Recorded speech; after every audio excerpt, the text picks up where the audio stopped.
Hello and welcome. Thank you for joining us online at SSUC, where we're spiritual seekers united in community. Welcome to this time where we mark time together, where we count our way toward Christmas in these Advent days, where we take time for music, story, ritual, and reflection, where we seek to let go of our preoccupations, our worries, our distractions, to give ourselves this gift of time to be still, to be settled, to be seeking wisdom for the living of these days. Joining me this morning in welcoming you to this time is my teammate, Christopher New, along with our musicians, Carolyn on vocals and Micah on piano, and Brett and Noah in the booth helping us with all things technical, and Dawn, who will be giving us an update on the amazing effort of our SSUC community. We pause in time and also in place, sheltering to keep one another safe. Sheltering in place, but not tethered, anchored. Grounded in this storied land where we find ourselves, the storied land we each call home.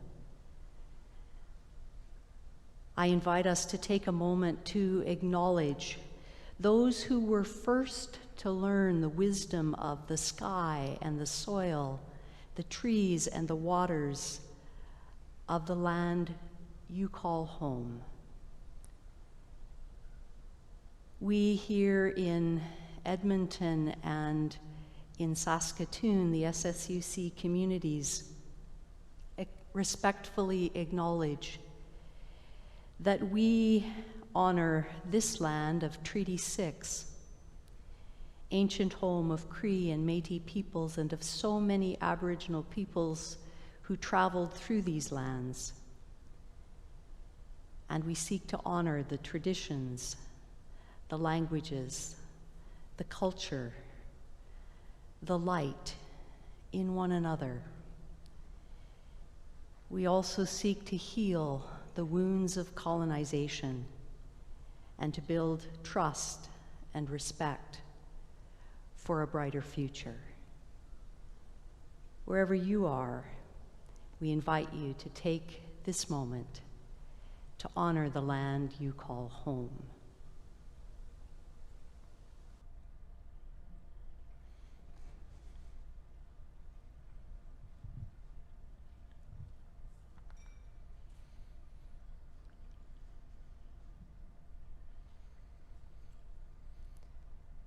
We have been engaging in a 4-week series during the season of Advent, leading up to Christmas, these 4 Sundays that lead us to the celebration of light and love that is Christmas. And perhaps, like us, you have set up some more candles than just one. Perhaps you've set up 4 candles to light in these 4 weeks. And we have been exploring this time as a time for care. In the first week, last week, we explored connection, the way we are all connected and the way we are challenged in this time to connect in new and different ways, meaningful ways. And so we light our first Advent candle, reminding us that we show our care through the ways we connect with each other and the ways that we are innately connected. And today we light our second candle in this season of care, this week for the letter A, affirmation. We affirm the value and uniqueness of each of us. So as you join us and as you light your second candle with us, we affirm that we each have a place, that we are each valuable, and we affirm the wonder that is each creature and each human.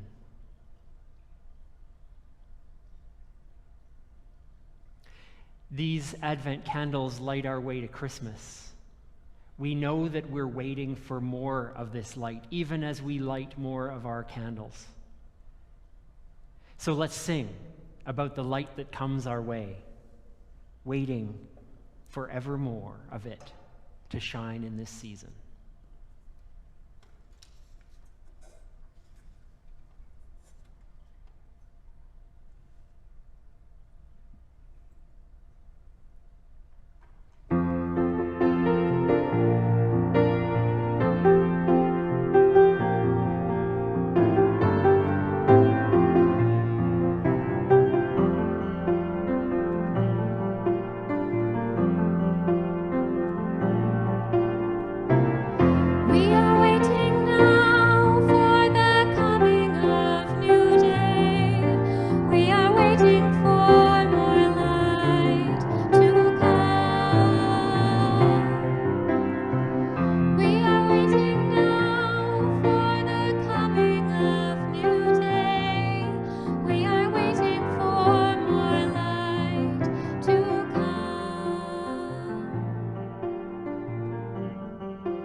We're going to hear more about light in these words from John Philip Newell, in his own voice, giving an address at Boston School of Theology in 2015.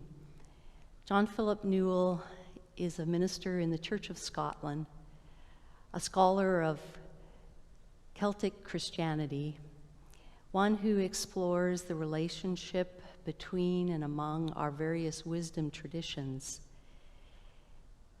In this clip that we'll hear, John Philip Newell shares a story that I heard him share several years ago at a conference in Asheville.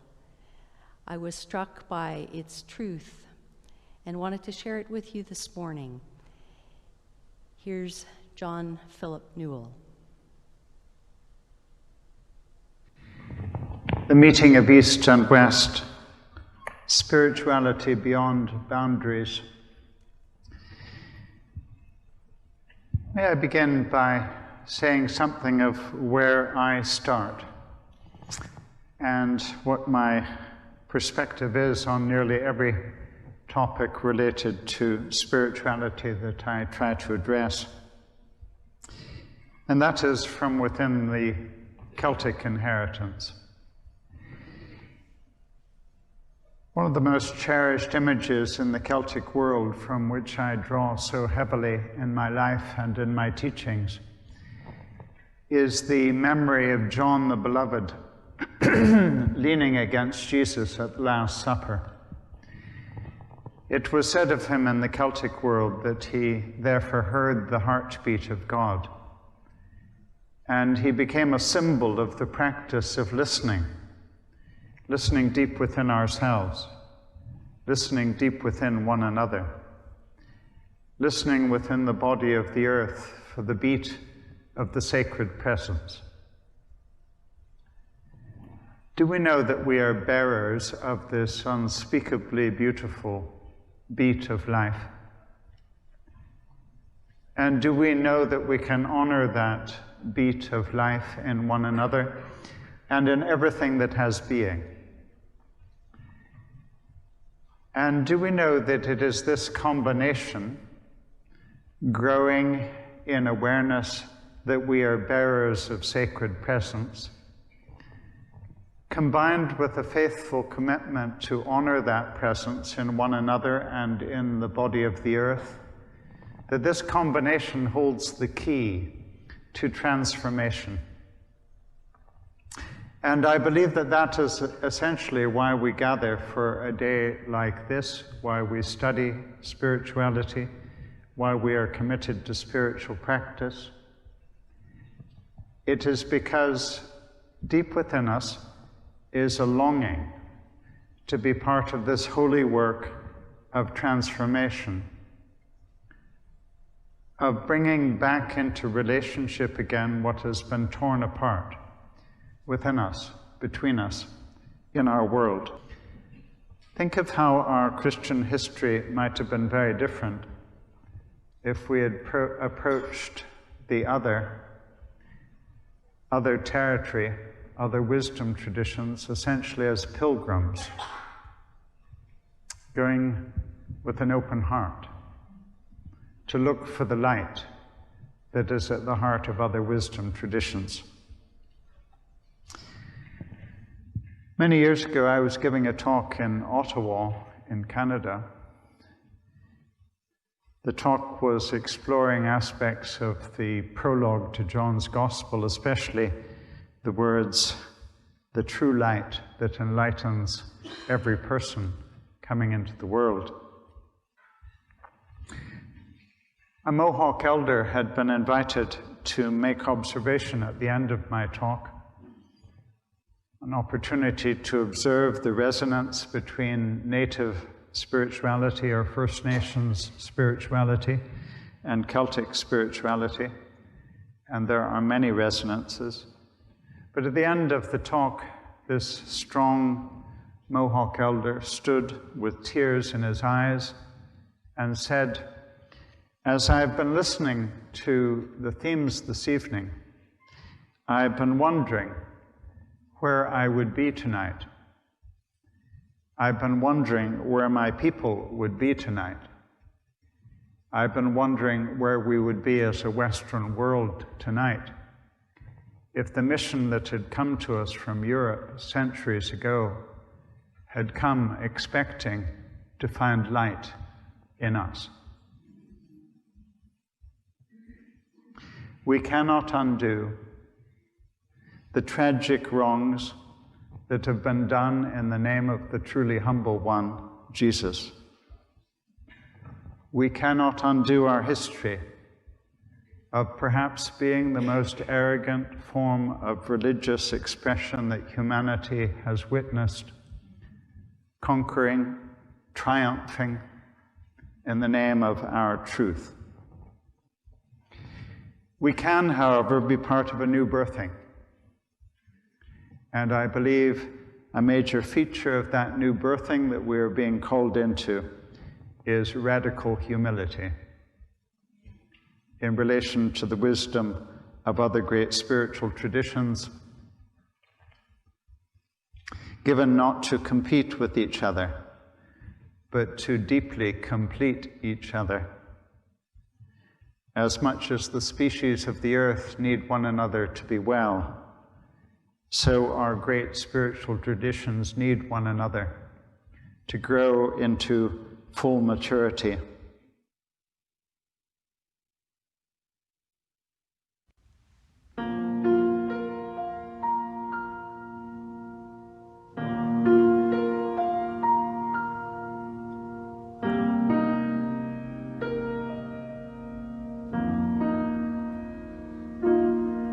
You are water, you are stardust, you are wishes, and you are dreams.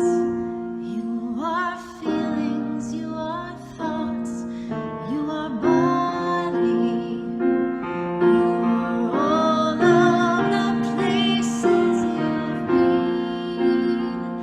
And whether I live close beside you, whether I ever meet you at all, I want to live a life that makes yours better. As you're living out the wonder that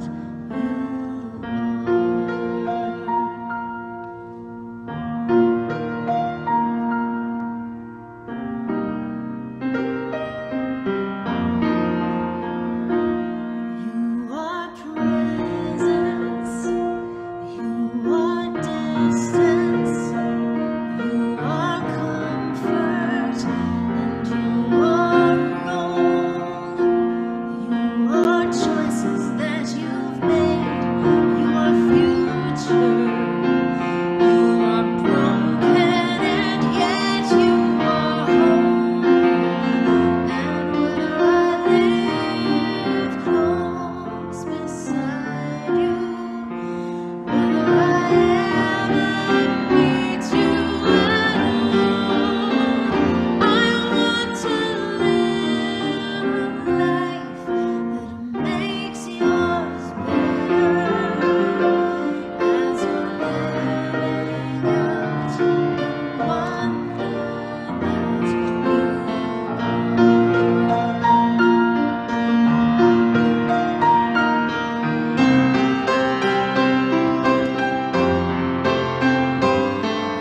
are the question, you are answer, you are comfort, and you are strife.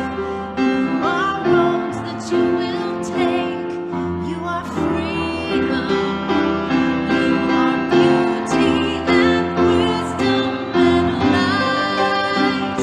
And whether I live close beside you, whether I ever meet you at all, I want to live a life that makes yours better. As you're living out the wonder that you as you live out the wonder that you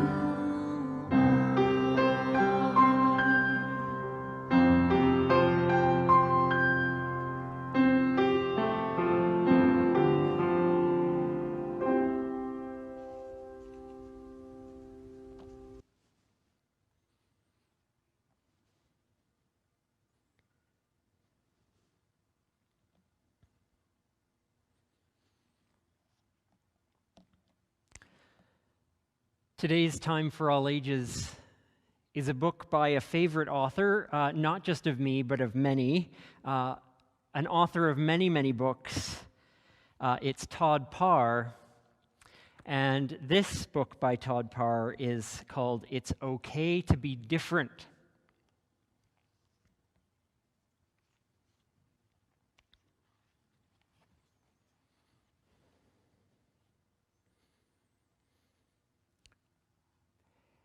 It's okay to be missing a tooth. or 2 or 3. It's okay to need some help. It's okay to have a different nose. It's okay to be a different color. It's okay to have no hair. It's okay to have big ears. It's okay to have wheels. It's okay to be small, medium, large, extra large. It's okay to wear glasses. It's okay to talk about your feelings. Purr, roar, grr. It's okay to eat macaroni and cheese in the bathtub. It's okay to say no to bad things. It's okay to come from a different place. It's okay to be embarrassed. It's okay to come in last. It's okay to dance by yourself. It's okay to have a pet worm. It's okay to be proud of yourself. It's okay to have different moms. It's okay to have different dads. It's okay to be adopted. It's okay to have an invisible friend. It's okay to do something nice for someone. It's okay to lose your mittens. It's okay to get mad. It's okay to do something nice for yourself. It's okay to help a squirrel collect nuts. It's okay to have different kinds of friends. It's okay to make a wish. It's okay to be different. You are special and important just because of being who you are. Love, Todd.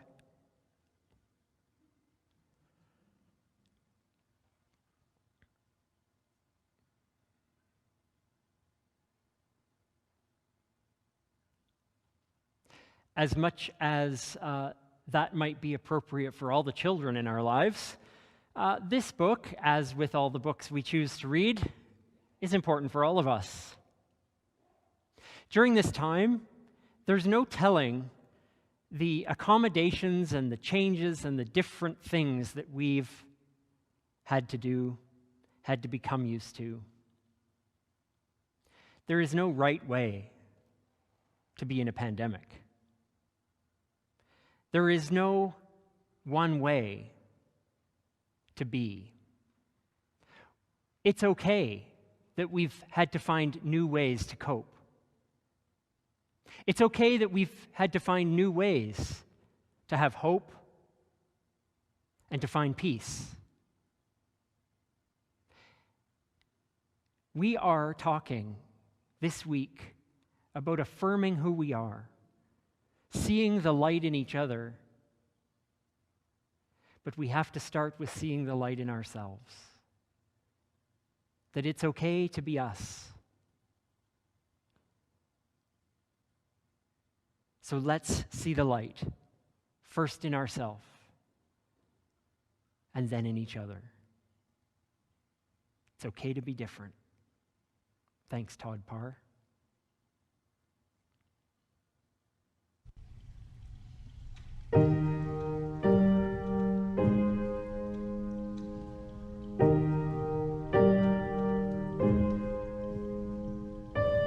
It's not that unusual when everything is beautiful.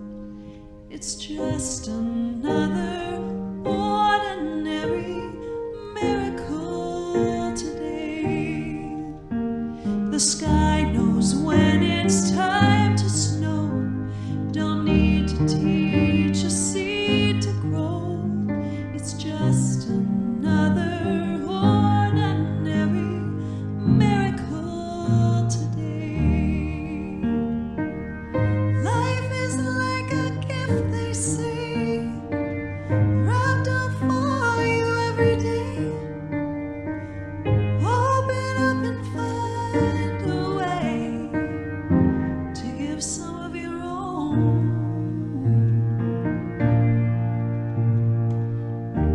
Isn't it remarkable?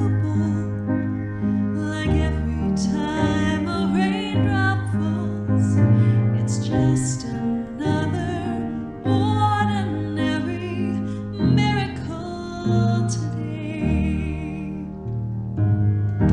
Birds in winter have their fling, but always make it home by spring.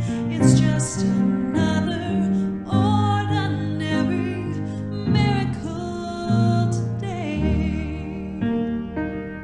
When you wake up every day, please don't throw your dreams away.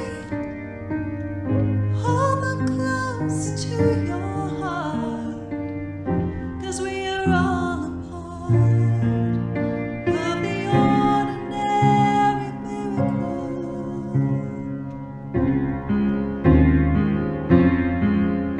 Do you want to see a miracle?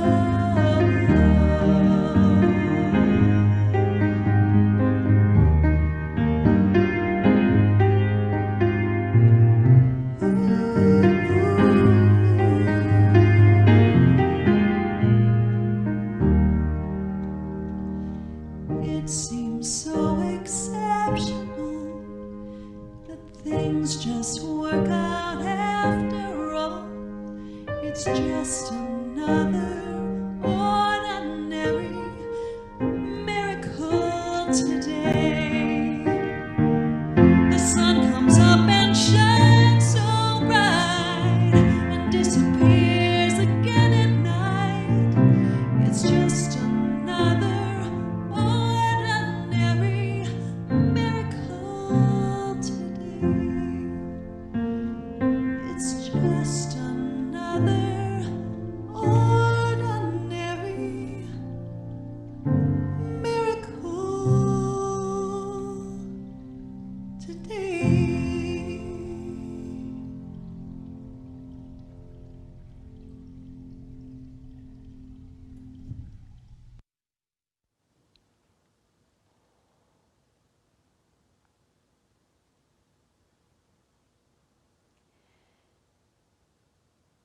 In the voice of Persian poet Rumi, in his poem One, One, One. The lamps are different, but the light is the same. So many garish lamps in the lamp shop. Forget about them. Concentrate on essence. Concentrate on light.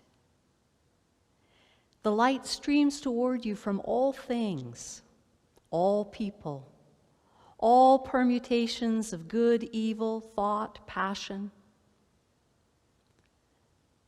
The lamps are different, but the light is the same.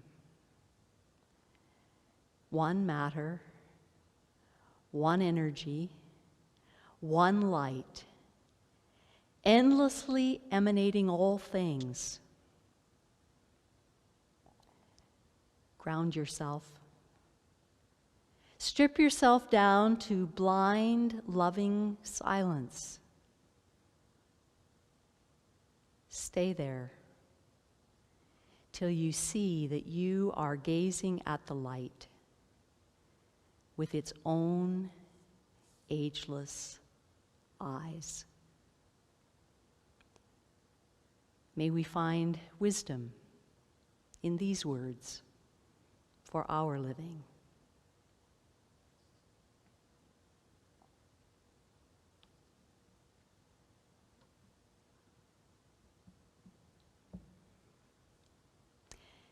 This is a season when we gather around a story that has been turned into hundreds of songs, countless ornaments, inspired so many different artistic expressions, a story that has been decorated with so much tinsel, it's easy to miss its light altogether.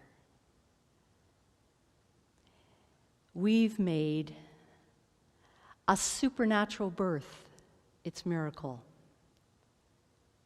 We've made an unnatural conception its hallmark.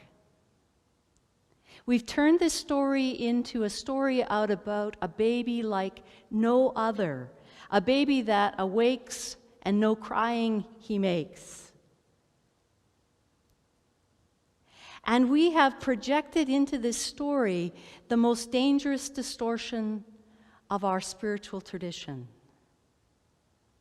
the reverse of a curse, the cure for all that ails humanity, and sung it as joy for the world in a birth that lets no more sin and sorrow grow, nor thorns infest the ground, because he comes to make his blessings flow far as the curse is found. How we tell this story matters. And what we affirm in this season matters.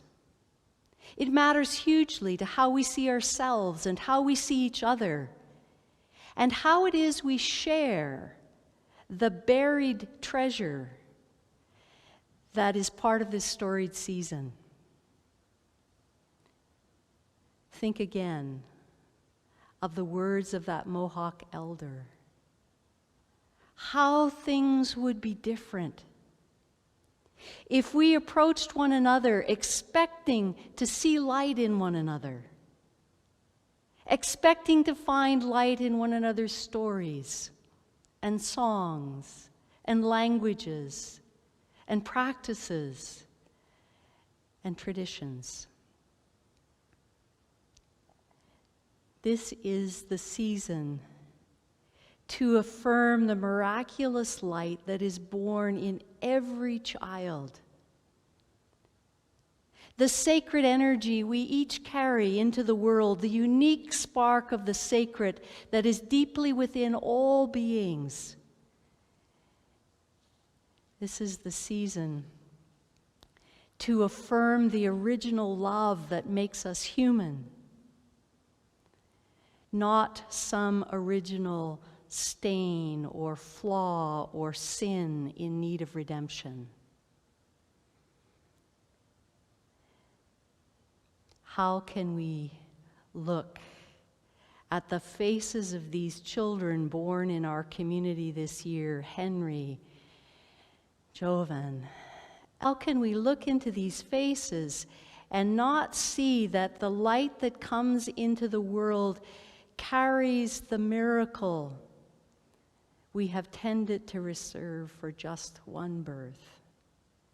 How can we not see that each of us is a light in the world, that the lamps are different, but the light is the same, one matter, one energy, one light, endlessly emanating in all things? How can we fail to see that it's not one birth that is holy, but every birth? It's not one child's birth that is a miracle, but every child's birth. In one of the stories that gives us this season, a young woman named Mary is visited by an angel named Gabriel, who tells her that she has found favor with the divine and the sacred will emerge from her. How can we hear this story and fail to know that we ourselves are being addressed? This is not a story about an angelic being and some peasant girl, but this is a story about each of us, a story of our essence, a story that affirms who we are. How can we hear this story and fail to know that we are favored ones, that the sacred is born of each of us, regardless of our age, our gender identity, our abilities, that we are each bearers of the sacred. We are a light for the world. How can we hear this story and fail to know that we are here to bring that kind of Gabriel news to each other, to affirm to each other that we are sacred containers of that one light, endlessly emanating all things. This archetypal story is singing itself everywhere in this season, in elevators, in our cars, in the mall, in our homes. And yet we can easily miss the miracle once again. We can easily hear this story as a once upon a time tale about a young woman miraculously conceiving a divine child who would save the world, and miss the story of our own purpose, that we are light born of light,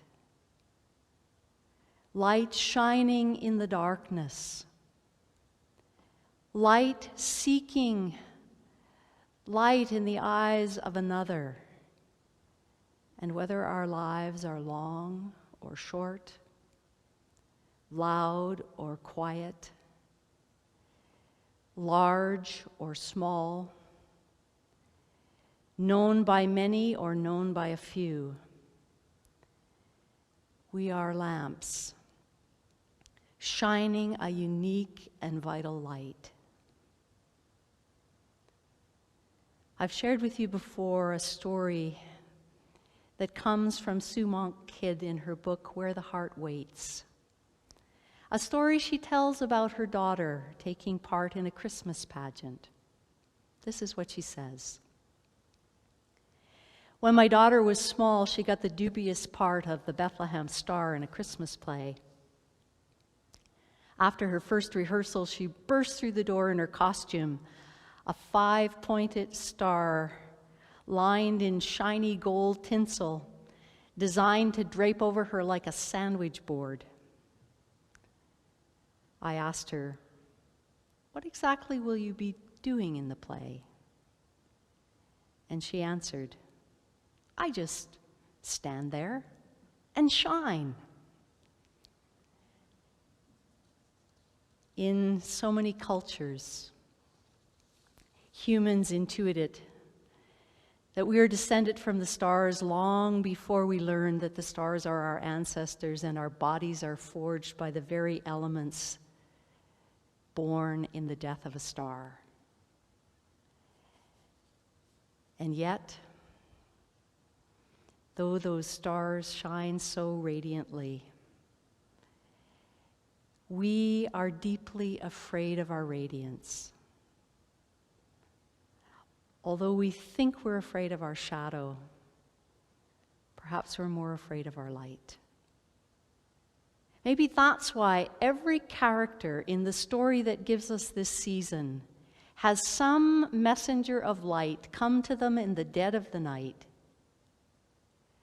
to say, "Don't be afraid." One of the hardest things to do in life is just stand there and shine. We don't have to be anything we're not. We don't have to fix the economy. We don't have to invent a life-saving device. We don't have to discover a new celestial body. We don't have to solve climate change. We just have to shine in the brilliance of our own unique light.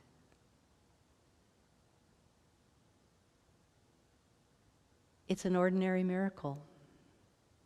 Every birth is a miracle forged in balls of gas burning billions of miles away. In this season, when there's so much we can't do,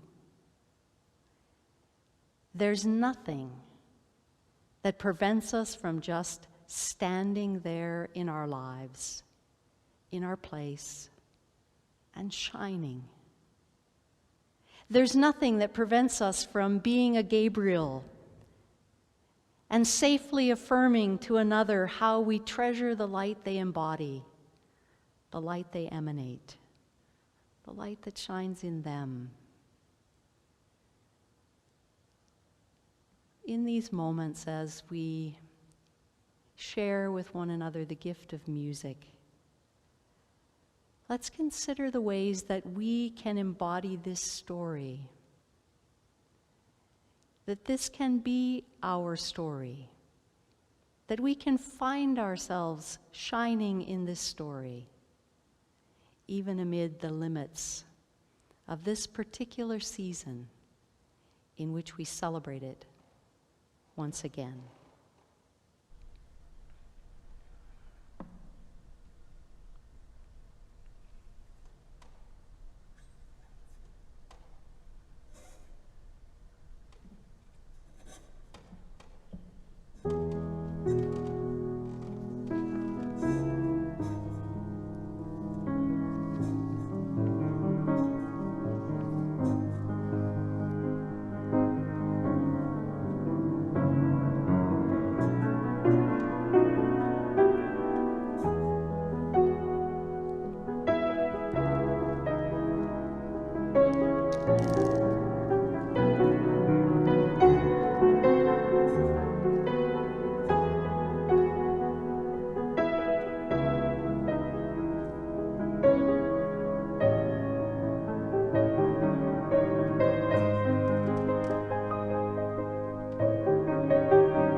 These are the words of Ron Atkinson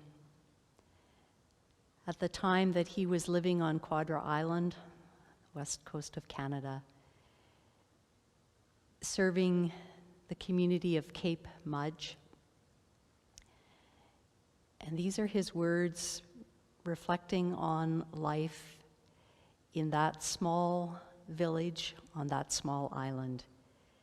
Words entitled Sea, Fish, and Cellar Door. Celebrate the world of slow. Honor the world of small. Silent, ripening, steady gatherings, the mutual roots and manifold visits of days and nights.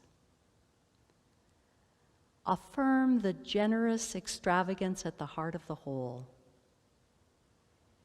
Take pleasure in the dear ambivalence of every single thing, its appearance and disappearance. For life abounds in the love of the things we call by name: water, bread, sun, wine, wind, salt, snow and rain, sea, fish, and cellar door. Or rather, not in the things in themselves, dear as they are, but in the personal way such things are handled by those who respect them. It is the way bread is taken and broken, the way wine is poured out and shared, that tells if matter matters, the incarnating will awaits our love of embodiment.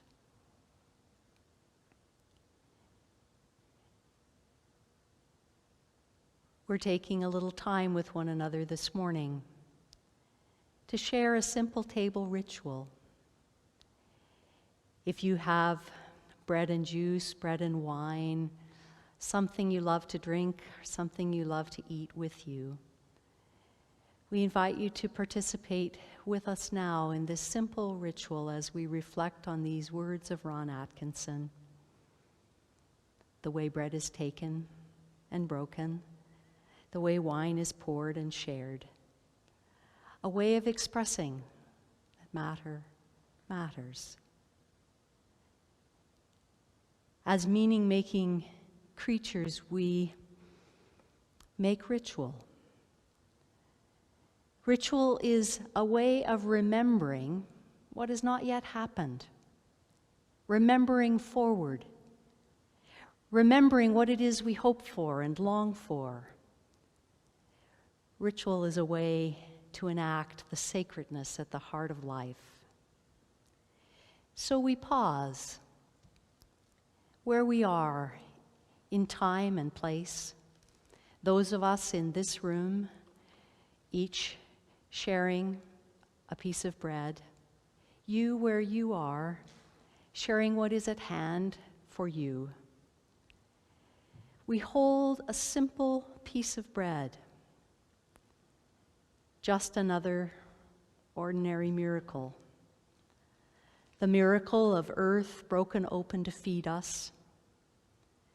The miracle of the work of many to plant, grow, harvest, grind, and bake to meet our hunger. Though we are scattered, we share the bread of connection. We share what we have, where we are, just now.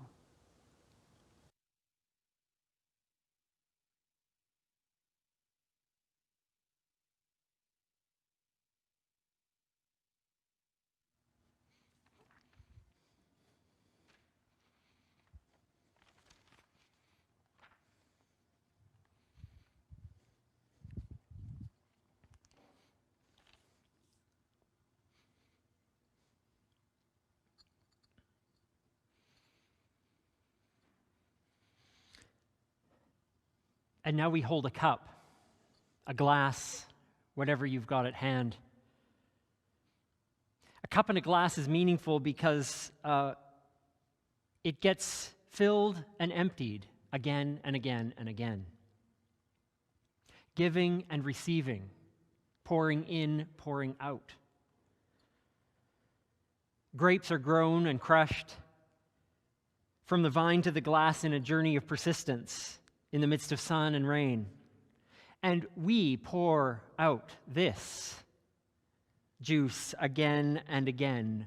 We pour out our care and our compassion again and again, and then fill it up, thanks to others.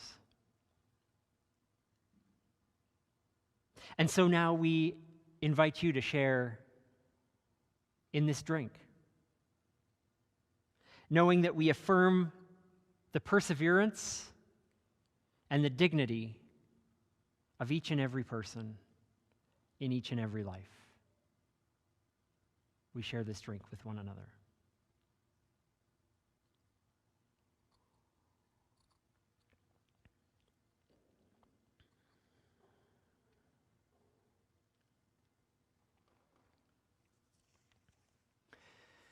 And we can affirm our intentions to let this ritual enact the goodness and the actions of our living, to bring the best of our light to the quest of hope and peace, to joy and love. And so we pray our intentions for our living with each other. As I live every day, I want to be a channel for peace. May I bring love where there is hatred, and healing where there is hurt, joy where there is sadness, and hope where there is fear. I pray that I may always try to understand and comfort other people, that I may also seek comfort and understanding from them. Wherever possible, may I choose to be a light in the darkness, a help in times of need, and a caring, honest friend. And may justice, kindness, and peace flow through my heart forever. Amen.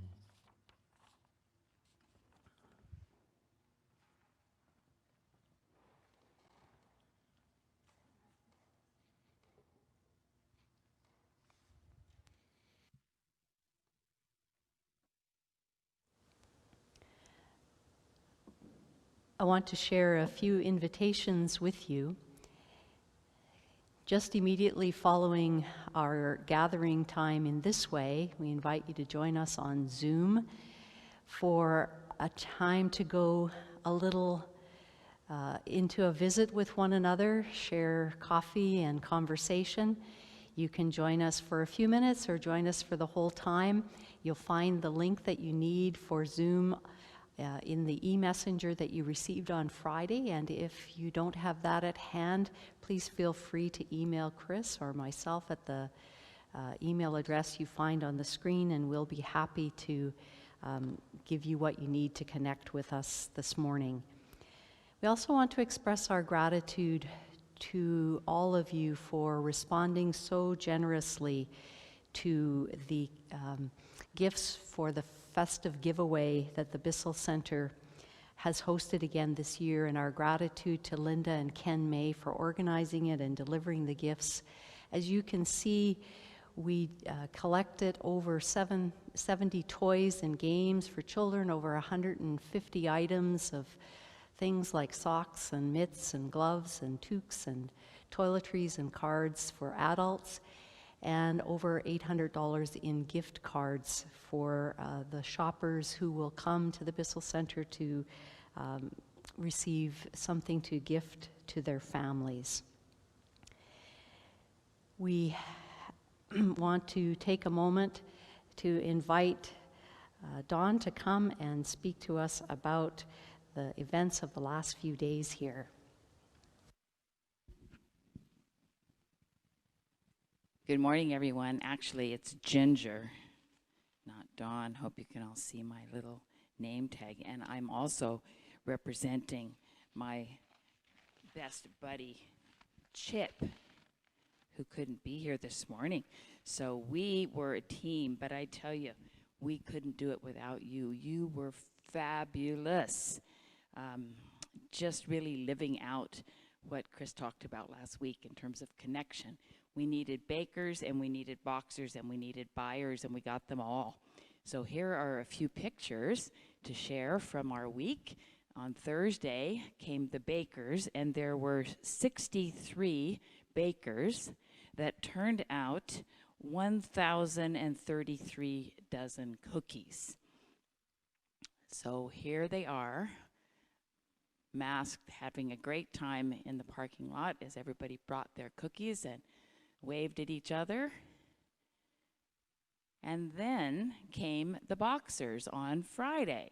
And we had 13 boxers in 2 shifts working for about 8 hours and turning all of those cookies into 366 boxes of delectables.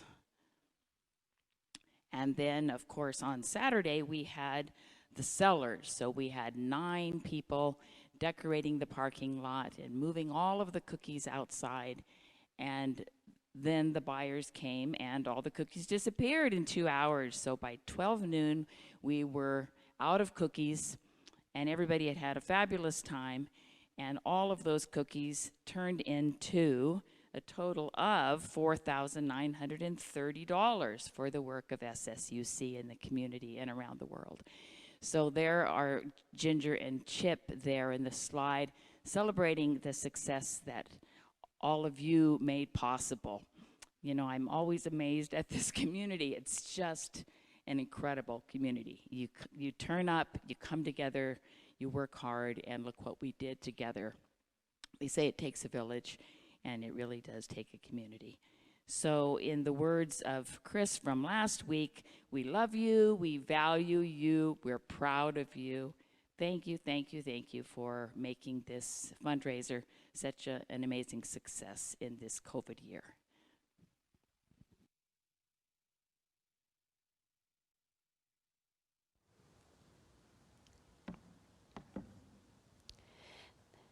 The Cookie Walk always launches the beginning of our festive season here. And our season continues with some more invitations I want to share with you. An opportunity to join us for a Blue Christmas gathering online on Wednesday, December the 16th at 7 in the evening. A reflective, quiet gathering honoring the many emotions of this season, its challenges, its difficulties, its griefs, and its hope. And an opportunity to participate in a timeless telling of a Christmas carol shared by a reader's theater of some characters you will know and recognize who are offering an opportunity to engage that Dickens annual favorite, A Telling of a Christmas Carol.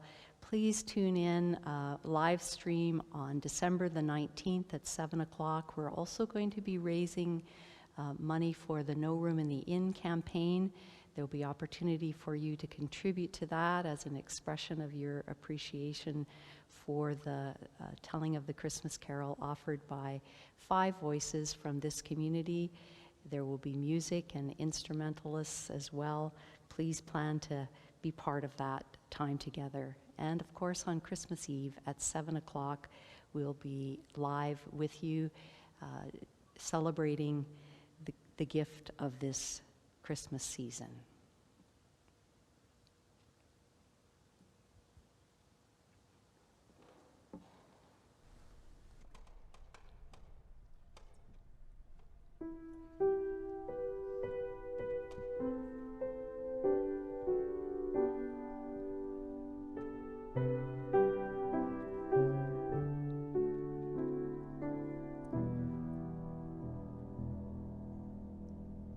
Oh, come, lights dawning, burn within my soul. The tinder of my heart you can make whole.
This season before Christmas, we grow our light.